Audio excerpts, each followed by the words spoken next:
In the philosophical teachings of ancient India, particularly in Advaita Vedanta, the concept of Maya is central to understanding the nature of reality and its relation to Brahman, the ultimate reality. Maya is a Sanskrit term often translated as illusion or unreality, and it plays a crucial role in differentiating the transient, illusory world from the eternal, unchanging truth of Brahman. Brahman, in this context, is the absolute reality, unchanging, formless, and beyond all attributes. It is the ultimate essence of the universe and the core of our being. Brahman is not a god in a theistic sense, but rather the impersonal, infinite consciousness that pervades everything. It is often described as Sat Chit Ananda, meaning existence, consciousness, and bliss. Maya, on the other hand, is the cosmic force that creates the illusion of the material world. It is through Maya that Brahman, which is essentially formless and attributeless, appears as the diverse and manifold universe we experience. Maya is responsible for the duality, plurality, and the ever-changing nature of the world. It veils the true nature of Brahman and creates the appearance of separation and diversity. According to Advaita Vedanta, our perception of the world as a separate and diverse entity is a result of Maya. It is like a dream or a mirage, seemingly real when experienced, but upon awakening or closer examination, its illusory nature is realized. The world, our individual selves, and all our experiences are manifestations of Maya, appearing real to us only because of our ignorance of the true nature of Brahman. The relationship between Maya and Brahman is often illustrated with metaphors. One common metaphor is that of a rope mistaken for a snake in dim light. The rope, Brahman, is the reality, but due to insufficient light, ignorance, it is perceived as a snake, the world created by Maya. When light, knowledge, is brought in, the true nature of the rope is realized, and the illusion of the snake disappears. This concept leads to the Vedantic teaching of neti neti, not this, not that, which asserts that the ultimate reality, Brahman, cannot be fully described in words or concepts. It is beyond the realm of Maya and the material world. In summary, in ancient Indian philosophy, Maya is the illusory power that manifests the material world and veils the true nature of Brahman. It creates the sense of duality and plurality, and is the reason why the unchanging, infinite Brahman appears as the ever-changing, finite universe. Understanding this relationship is essential for spiritual seekers in the path toward realizing the ultimate truth, that the essence of all existence is Brahman, and the material world is an illusion created by Maya.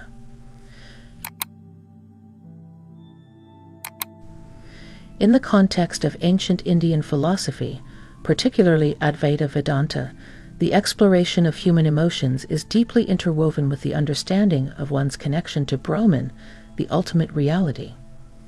This connection provides a unique perspective on the nature and significance of human emotions.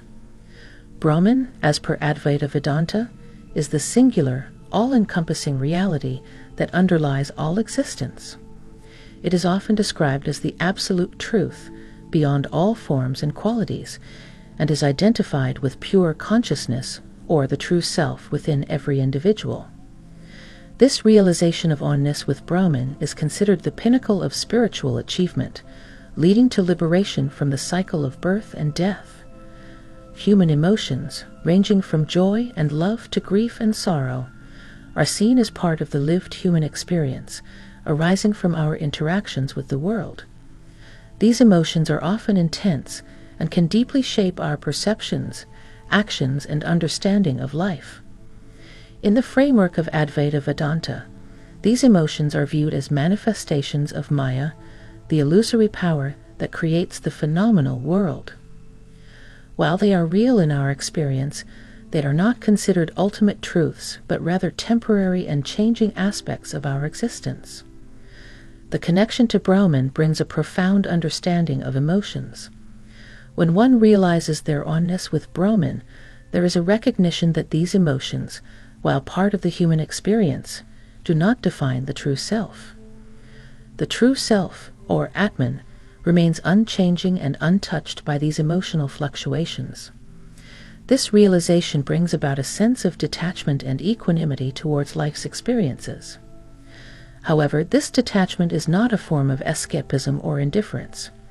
Rather, it allows an individual to fully experience and embrace emotions without being overwhelmed or defined by them.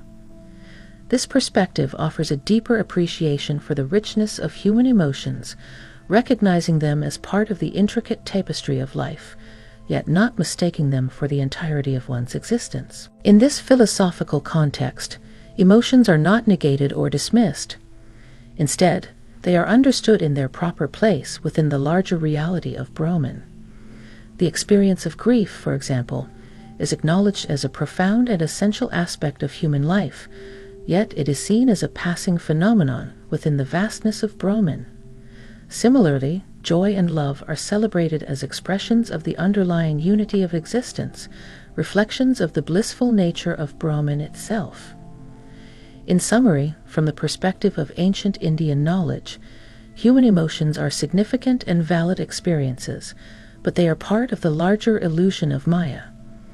Realizing one's connection to Brahman brings a deeper understanding and equanimity towards these emotions, allowing one to engage with them more fully and authentically while maintaining an awareness of the unchanging, infinite reality that underlies all existence. This understanding enriches the human experience, providing both a grounding in the transient nature of emotions and an elevation towards the eternal truth of Brahman.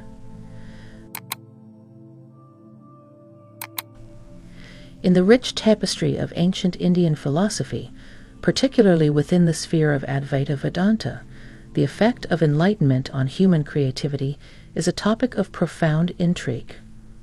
Enlightenment, in this context, refers to the realization of one's true nature as Brahman, the ultimate reality that is infinite, eternal, and beyond the physical world of appearances. This realization fundamentally transforms one's understanding of the self and the world. It brings about a profound shift in consciousness, where the individual self, or ego, is seen as an illusion, a part of Maya, the cosmic play of creation and destruction. In this state of enlightenment, a person recognizes their true identity as non-different from Brahman, the source of all creation and creativity. From a creative standpoint, this realization can have a significant impact. On one hand, it might seem that enlightenment, with its emphasis on detachment and realization of the illusory nature of the world, could diminish creative drive. After all, if the world is an illusion, what purpose does creation serve? However, the teachings of ancient Indian knowledge offer a different perspective. Enlightenment does not negate creativity. Instead, it purifies and enhances it. When an individual realizes their oneness with Brahman, they tap into the source of all creativity. The enlightened artist, musician, or writer no longer creates from a place of ego or personal desire, but becomes a conduit for the creative energy of the universe. Their work becomes an expression of the deeper truths of existence, transcending personal stories and resonating with the universal.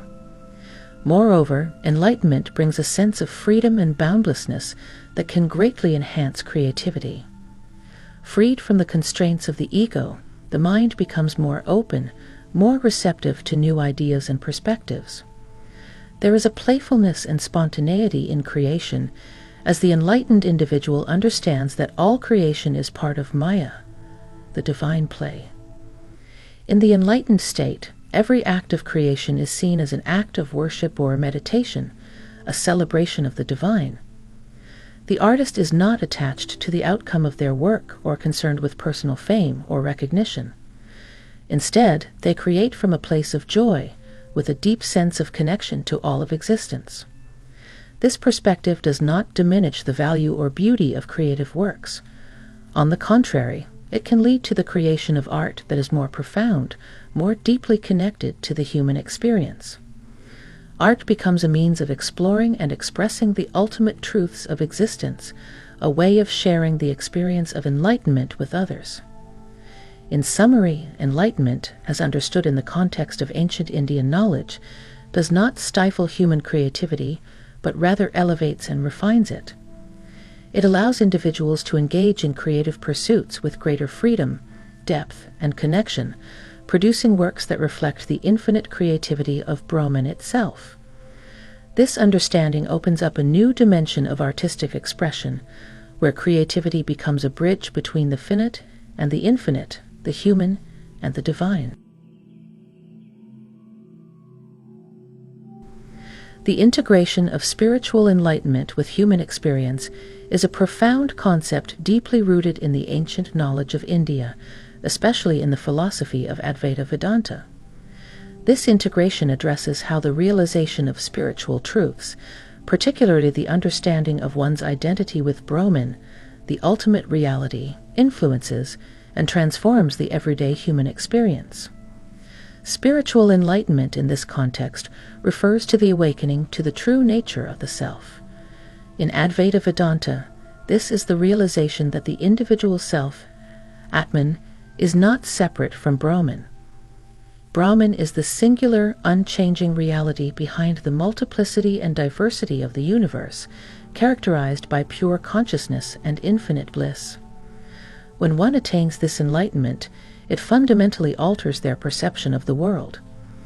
The world, previously seen as diverse and separate, is now understood as a manifestation of the one Brahman.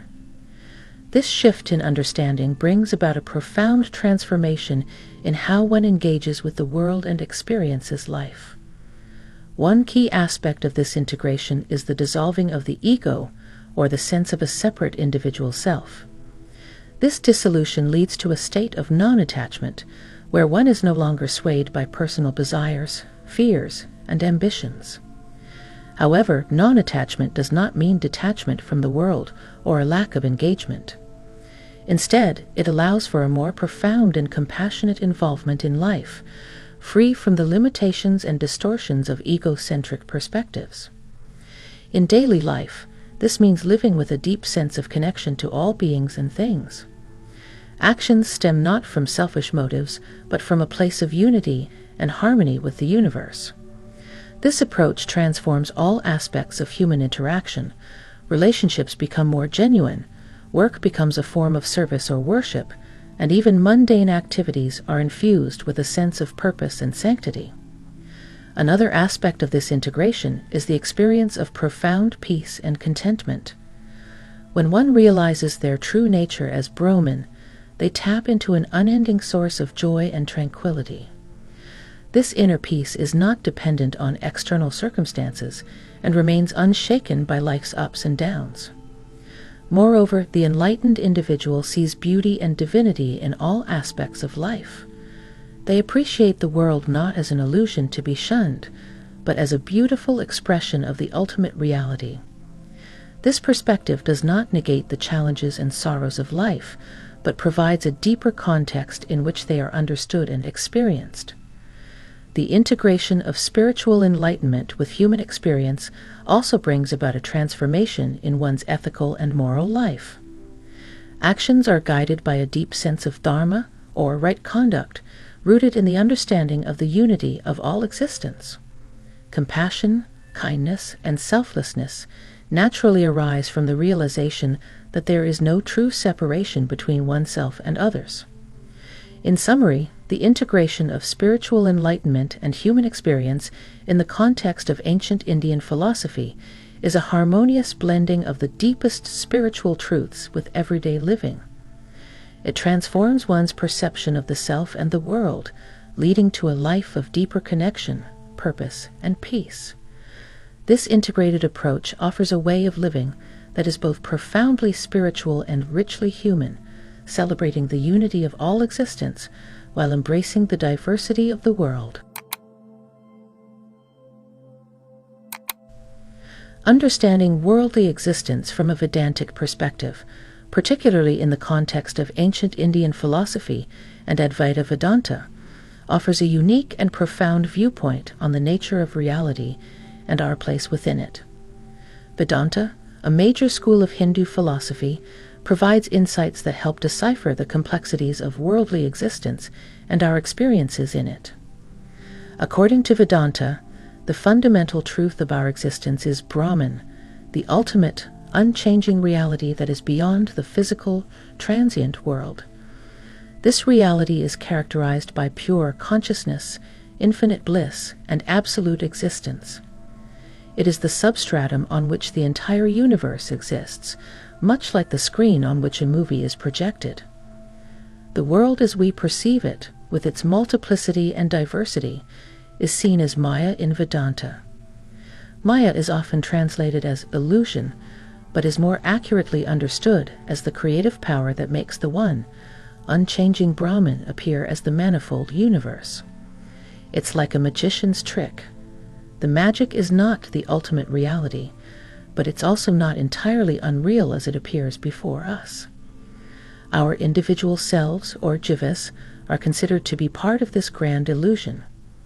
Each jiva, according to Vedanta, is essentially Brahman itself, but appears as a separate entity due to ignorance, avidya.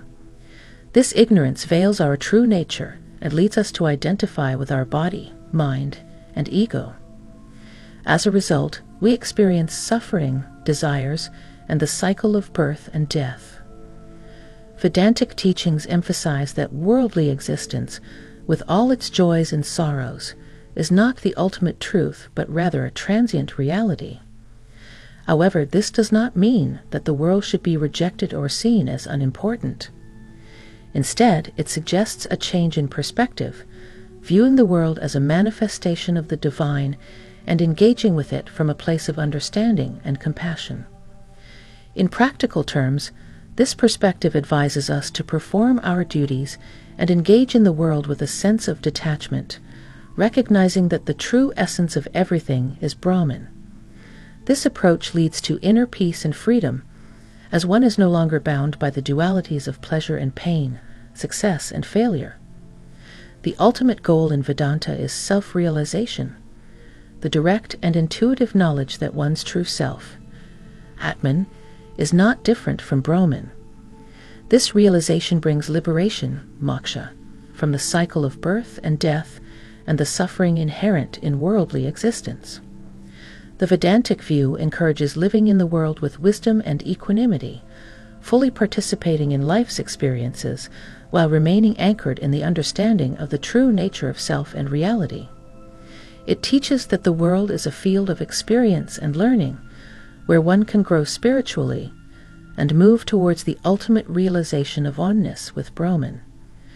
In summary, from a Vedantic perspective, worldly existence is a play of Maya on the unchanging canvas of Brahman. Our experiences, while real at the relative level, are not the ultimate truth. True liberation and fulfillment come from understanding our inherent oneness with the ultimate reality, leading to a life of wisdom, compassion, and inner peace. This perspective offers a way to navigate the complexities of life while staying connected to the profound spiritual truths that underlie our existence.